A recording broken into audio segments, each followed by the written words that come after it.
তো আমার আজকের সহজ রেসিপিতে আপনাদের সাথে শেয়ার করতে যাচ্ছি মুরগির মাংস রান্নার রেসিপি। আর এই মুরগির মাংস রান্নার রেসিপি একটু ডিফারেন্ট হবে আর খুবই সুস্বাদু হবে। এই রেসিপি মূলত তাদের জন্য যাদের গরুর মাংস খেতে বয়লা আছে। বয়লা আশা করি আমরা সবাই জানি, অনেক সময় অনেক অসুস্থতার কারণে গরুর মাংস খেতে আমাদেরকে ডাক্তার নিষেধ করে থাকেন। দেখতে পাচ্ছেন আমি একটি প্যান বসিয়ে দিয়ে দিলাম তেল, তারপরে পেঁয়াজ, আদা রসুনের বাটা দিয়ে দিলাম 2 টেবিল চামচ পরিমাণে, আর সামান্য লবণ দিয়ে একটু নেড়ে নিচ্ছি।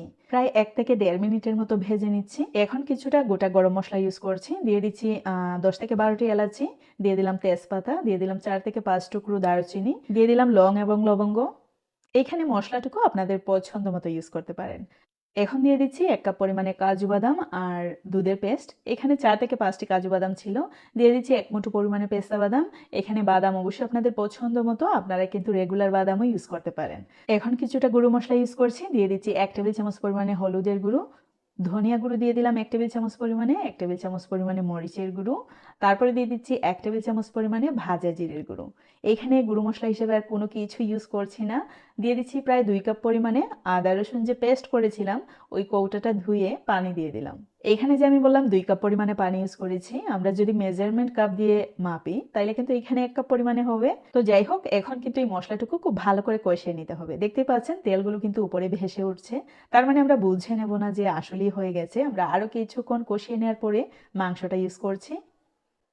এখন এর মধ্যে দিয়ে দিচ্ছি প্রায় 2.5 কেজি পরিমাণে মুরগির মাংস। এখন মশলার সাথে খুব ভালো করে মিশিয়ে নিচ্ছি। এই মাংসটা খেতে যে কি অসাধারণ হয়, যদি সেম ওয়েতে রান্না করেন তাহলেই কিন্তু বুঝতে পারবেন। মুরগির মাংস কিন্তু আমরা সবাই রেগুলার খেয়ে থাকি, কিন্তু এক একজন এক এক রকম রান্না করেন, টেস্টও কিন্তু ডিফারেন্ট হয়। কারণ হচ্ছে যে কোনো তরকারিতে আপনি যখন এক্সট্রা কোনো ইনগ্রেডিয়েন্টস অ্যাড করবেন অথবা একটু ডিফারেন্ট স্টাইলে রান্না করার চেষ্টা করবেন, এর টেস্টও কিন্তু একটু ডিফারেন্ট হবে। তো দেখতে পাচ্ছেন ঢাকনা দিয়ে আমি কিন্তু প্রায় 20 মিনিটের মতো রেখেছিলাম। তারপর ঢাকনাটা তুলে আবারও খুব ভালো করে নেড়ে নিচ্ছি। অনেকটাই কিন্তু পানি ছেড়েছে, দেখতে পাচ্ছেন। তারপরেও আমরা পানি অ্যাড করব আরো কিছুটা পরিমাণে। আর আপনারা যদি চান যে আর পানি ইউজ না করতে, লবণ অবশ্যই প্রথম থেকেই একটু আন্দাজ করে দিয়ে দিবেন, তাহলে কিন্তু আরো বেশি ভালো লাগবে। তো দেখতে পাচ্ছেন আমি কিন্তু খুব ভালো করে নাড়াচাড়া করার পর প্রায় 1.5 কাপ পরিমাণে পানি অ্যাড করে নিচ্ছি। এইখানে আপনারা আপনাদের পছন্দ মতো ঝোল অ্যাড করে নিতে পারেন। দিয়ে দিচ্ছি কাঁচামরিচ আর দিয়ে দিচ্ছি ধনেপাতা। এই ধনেপাতাটা আমাদের সিলেটি ভাষায় আচার পাতা বলে থাকি, অনেকেই যে বলে থাকে চাটনি পাতা। আপনারা কে কি বলেন অবশ্যই কমেন্টস করে জানাবেন। বিশেষ করে এই ধনেপাতা কুচিটা অথবা ধনেপাতা যদি আস্তও ইউজ করেন, তরকারির স্বাদ কিন্তু অনেক গুণ বাড়িয়ে দেয়। দেখা যায় যে মাংসের মধ্যে যখন আমরা ওই যে কুচি কুচি যে পাতা থাকে, ওই ধনেপাতা ইউজ করলে ততটা মজা পাওয়া যায় না। আমি এই ধনেপাতা যখনই মাংস রান্না করি, যদি হাতের কাছে থাকে তখনই আমি ইউজ করি, খুব ভালো লাগে।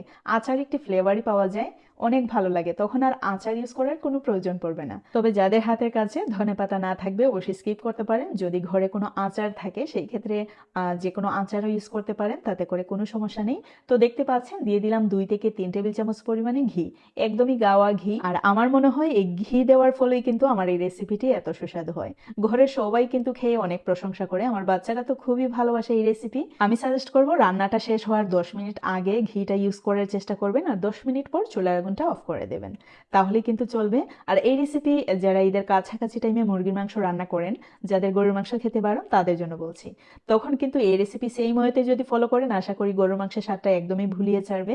আর আমি আশা করি বরাবরের মতোই আমার আজকের রেসিপিটাও আপনাদের কাছে অনেক ভালো লেগেছে। ভালো লাগলে অবশ্যই একটি লাইক দিতে ভুলবেন না, আর বেশি ভালো লাগলে সাবস্ক্রাইব।